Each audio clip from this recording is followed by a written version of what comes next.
C'est les gars, franchement, honnêtement, je vous partage ce petit message personnel, ça me tient à cœur.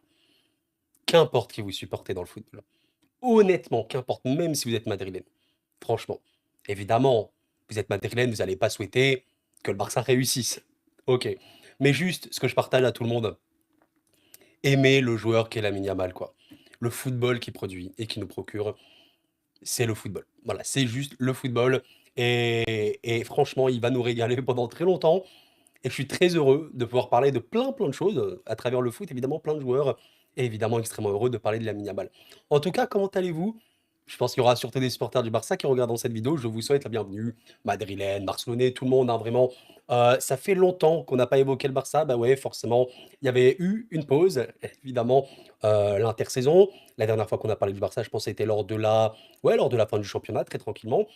Et il y a beaucoup de choses à dire. Alors, on a évoqué un petit peu le Barça lors du mercato, hein, on s'en souvient, mais par rapport au football, premier match de Barça que je vois depuis quelque temps, donc j'aurais également besoin un petit peu des supporters catalans qui ont également suivi la pré-saison du Barça. Je ne l'ai pas suivi.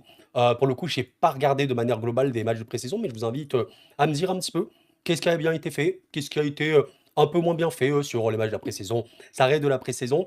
Et aujourd'hui, match de reprise. Alors, match très particulier parce que vous le voyez, deux cartons rouges, on va l'évoquer. Pour moi, pas non plus très choquant, on va évoquer, je le sais. Certains vont me parler de Rafinha, nous allons l'évoquer très tranquillement, les gars. Je vous invite simplement à vous poser sur cette vidéo, voilà, tranquillement ici. Merci à vous pour votre soutien, pour votre présence. Je vous invite à liker la vidéo, s'il vous plaît, et n'hésitez pas, évidemment, à rejoindre l'aventure Court au foot, parce qu'on va parler pas mal du Barça et du Real cette saison, et pas qu'un peu, vu les méga, méga, méga saisons qui se profilent. Donc écoutez, avant même de vous parler de ce match-là, considérons une chose, il y a eu 3-0 pour le Barça, première journée de Liga. Concernant le Real, je crois qu'il joue ouais, c'est ce qui me semblait. Alors, pour une raison que j'ignore, franchement, si quelqu'un sait, n'hésitez pas à me dire, mais pourquoi le Real joue le 19 août, enfin mardi? Mardi, première journée de Liga, je l'avoue, je sais pas. Non, je sais pas s'il y a l'info qui est marquée, mais je ne sais pas du tout. OK, bon, bref, passons. Mais au-delà de ça, bon, de vous parler du match en tant que tel, pourquoi j'évoque un petit peu Lamine Yamal aujourd'hui? Parce que bon, honnêtement, le match, je pense pas que ça a été, un match ultra spectaculaire pour des raisons que je vais développer, notamment les rouges qui diminuent forcément l'intensité d'une équipe comme le Barça qui aura beaucoup de matchs à jouer. Mais Lamine Yamal, c'est vraiment le joueur frisson. Vous voyez un petit peu l'idée de ce joueur absolument hors norme au niveau du dribble. Franchement, il faudrait limite que je retrouve les stats, mais je crois que d'un point de vue dribble, volume de dribble et volume de réussite au niveau du dribble, c'est n'importe quoi. D'ailleurs, voilà, sur ce match-là, il y a 9 duels remportés sur 16 par Lamine Yamal. C'est des duels offensifs, évidemment, pour la plupart. Il y a 6 dribbles réussis sur 9. Énormément de tirs. Il y avait une frustration, je sais pas trop à quel point, mais il y a 9 tirs de Lamine. Alors, frustration ou non, je ne sais pas. Est-ce qu'il y a l'idée chez Lamine Yamal cette saison pour un peu montrer sa progression? Est-ce qu'il y a l'idée chez lui de tirer beaucoup plus? Vous me dites un petit peu ce que vous en pensez vis-à-vis de ça. Mais je pense qu'on verra un Lamine Yamal beaucoup, beaucoup tirer. Alors, je dis pas qu'il tirait pas beaucoup avant. Honnêtement, ça a toujours été un joueur qui tirait énormément. Mais je m'attends à voir un Lamine. Je sais pas si on peut voir ici les stats au niveau des buts la saison dernière. Je sais plus.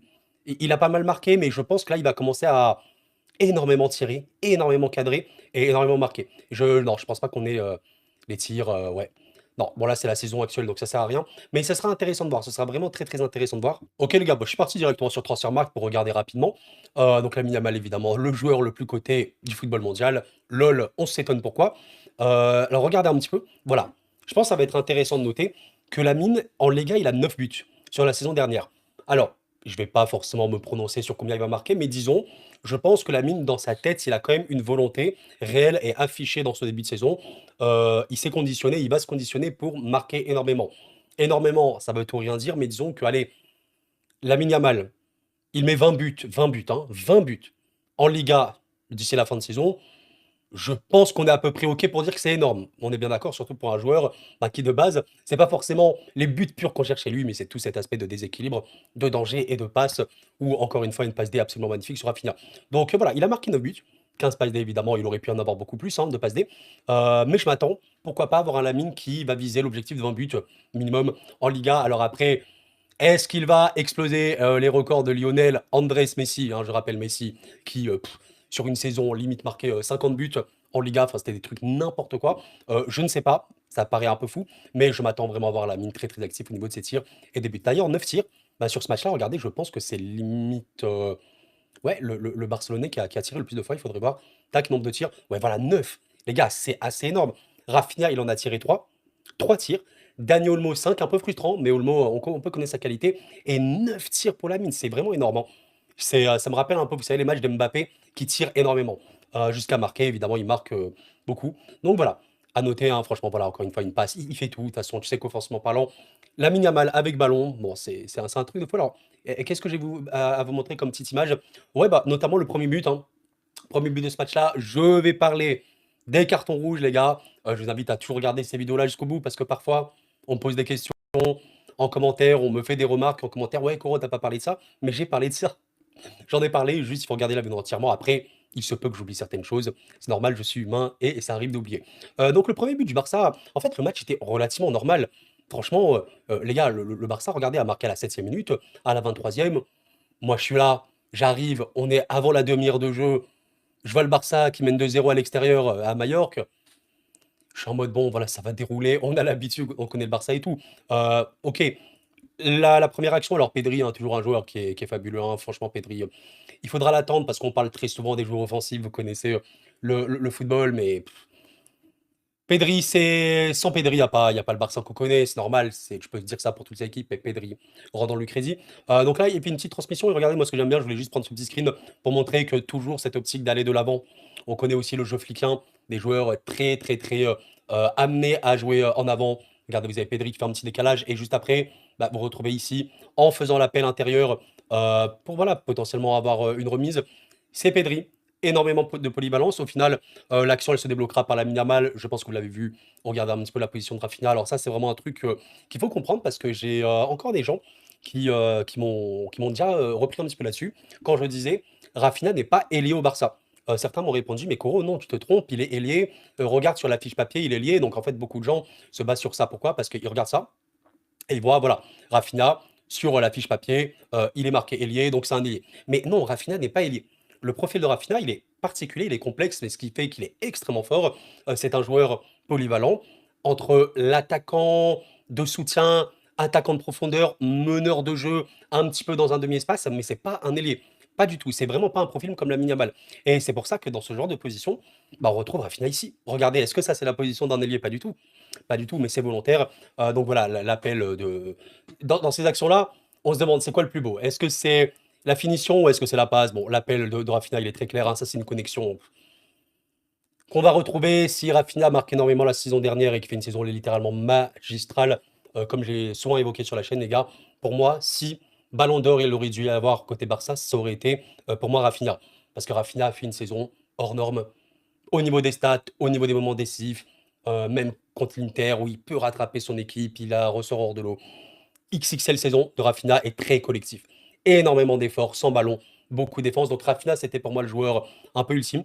Mais voilà, passons. Petite parenthèse fermée, mais voilà, la passe. La tête est très bonne, on sait que Rafinha est très très bon, mais en fait, ça, vous voyez, ça, c'est une sorte de cheat code. Le football, ça se base sur des constructions, sur des schémas tactiques, sur beaucoup, beaucoup de choses. Mais il y a des joueurs qui ont juste trop de talent et c'est aussi la réalité de certaines équipes. Voilà, si vous regardez bon, le football de seconde division ou juste ouais, le football de première division, mais des clubs moyens ou des clubs qui jouent le maintien, il y aura du talent, mais voilà. Bon, dans les meilleurs clubs du monde, il y a les meilleurs joueurs du monde et ça, c'est du cheat code. Parce que vous avez un gars qui est très chaud à la finition, un danger extrême dans la profondeur, attaquant de profondeur magnifique et Rafinha. Et quand vous avez un gars comme Lamine qui, à l'arrêt, te fait des passes absolument choquantes, mais le nombre de fois on a vu ça, je sais pas, c'est des centres comme ça plongeants tellement dangereux, c'est super compliqué parce que le gardien, tu sais pas s'il peut sortir ou non. Quelle arme! Franchement, l'arme première de Lamine, c'est sûrement ça. C'est sûrement ça. Cette qualité, même à l'arrêt, de pouvoir faire des centres aussi dangereux. Aussi dangereux, c'est grave. Ça fait un peu peur. Et aïe, aïe, aïe. Je plains les défenses de Liga cette saison, encore une fois, face au Barça. Je plains les défenses de Liga face à Lamine. C'est un joueur, en fait, pourquoi aujourd'hui Lamine Yamal, c'est le joueur à suivre dans le football mondial parmi les jeunes? Parce qu'il est intenable. On verra à quel point les adversaires arriveront à s'adapter à lui, mais trop de talent, trop de qualité pure en 1v1. En 1 contre 1 pur,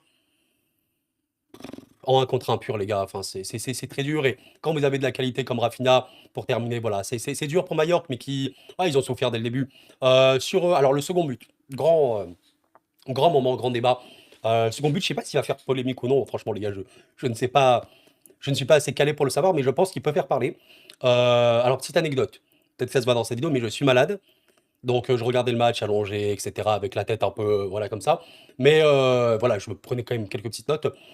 En fait, le deuxième but, transmission 1, je pense encore une fois Pedri, pour, pour Lamine. D'ailleurs, je vous parlais tout à l'heure de Rafinha, regardez la position de Rafinha, s'il vous plaît. Ce n'est pas la position d'un ailier, hein, ce n'est pas un ailier Rafinha au Barça, cet attaquant très polyvalent. Lamine, toujours évidemment sur son côté.